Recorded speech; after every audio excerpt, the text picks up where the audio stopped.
Lisa. Yes, pleased to meet you. Nice to meet you. I'm Louise. Hi, Louise.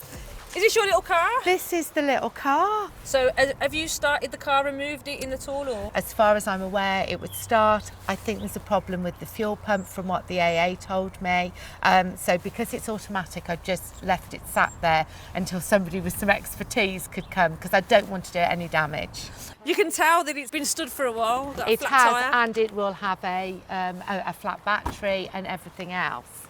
So Oh, it's got full leathers. it has. I mean, it's a high-spec car. My car was my 30th birthday present to myself. Then I had a baby, so it made life a little bit more difficult. So we gifted the car to my mum and dad to give them pleasure and a lovely car to go out and about in. Oh, well, the inside definitely looks better than the outside. It's nice and tidy in here, isn't it? So it's automatic. Also, it's all electric. It is, as far as I'm aware. Interior-wise, it doesn't look too bad. And then my mum retired from work and my dad did the majority of the driving, because they're a very entwined couple who do everything together. So she drove less and less till eventually the car went into storage for 10 years and was kept in their garage. Wow, you've got a tax disc. Well, then that shows how long it's been since it was properly driven, because it was bought here on a truck. So 2012, 12 years ago. We'll keep that. Yeah, we've got a flat tyre. Looks like the indicator's broken as well. So we've got a bit of rust on the arch, haven't we? So we've got a little scuff on the corner. Yeah, I think we'll blame my dad for that, Louise, because it definitely wasn't me. And he can't defend himself. No. Unfortunately, my dad now has Alzheimer's. So he gave up driving. So neither parent at the moment are driving. Are these mirrors electric folding? Yes, it's a very modern car for its day. So we've got arch extensions as well. This is a private plate. So how old is the car? What year is it? 1999. 99, wow. So you've got the SLK model in the private number plate? Yes. It's a nice little personal touch, isn't it? It is. I've had a lot of attention about that over the years. To be fair, I bet the plate's worth a few bob. Well, let's hope so. So what I'm hoping to achieve is the fact that we can get my mum back driving, and in order to do that, she needs to be in a car that she's comfortable driving. Right, could we open the boot, do you think? Absolutely, yes. Oh. Oh. Do you want to give it a go? Yes. It might be a security measure. There we go. Oh, no. There we go. I've got the magic You touch. need a knack, obviously. Yeah.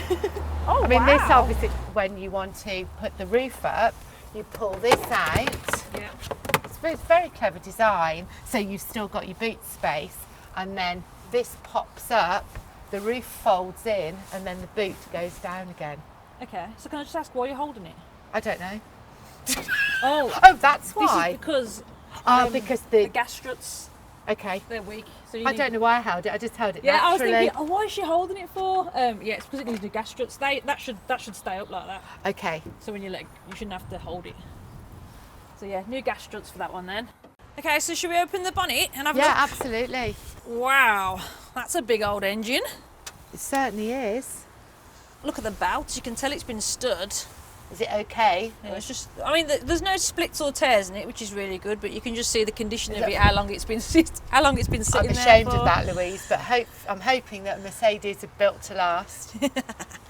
The problem is the fuel pump. Well, that's what the AA told me. So therefore we left it at that point because it couldn't be driven. Okay, so I'm not that clued up with old Mercedes. So I just need to figure out exactly where it is and exactly where the issues lie. It's going to be a challenge, this one, I've got to be honest. Oh, like a challenge, Louise. My first gut response when I saw the car was, oh no, it's a Mercedes. Like, they're just renowned for being really difficult to work on. It's quite a prestige car. I have no experience in working not only with the Mercedes, but a Mercedes as old as this. So yeah, I was really, really nervous about working on it. Here she is, our lovely Mercedes. Abby, what do you think? I think it looks all right, yeah. Needs a bit of work. Yes, well, what we're going to do is we're going to get battery on it and we're going to fire it up and we're going to see how we get on. Is that all right? Okay, yeah. Do you want to go get one? Yep. Okay. Awesome. I'll pop the bonnet.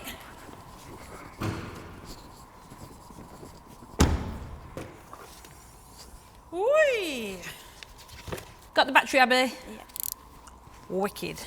you do me a favour? Will you take the keys out of the ignition, please? Right, top tip. Remove the negative terminal from the battery first. And tuck it out the way so that when you're working, it doesn't like flick back on and power it all up. And then we'll do the positive. So make sure these are all out the way.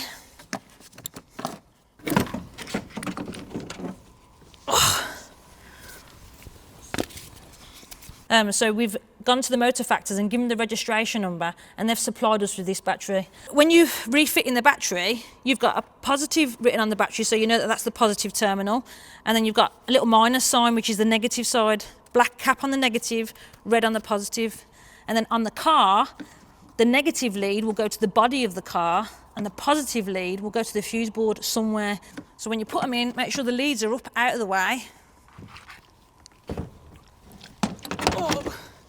Remember to pull these caps off. So positive terminal first. Make sure it's on nice and secure. It's tight in here, isn't it? Also, when you disconnect the battery off the car, some cars require a radio code so that if someone steals the radio out the car, they can't reuse it. So you have to put a code in, usually in the manual, and you have to enter that into the radio in order to get the radio to work. Right, so then the negative terminal is the one that's to be connected last. And then if you look, the battery's moving. That's an MOT failure as battery insecure. There is a bar there, and there should be one this side, and a clamp should go across the top, and that would secure the battery in place. But that's obviously missing. So Abby, add that to the list.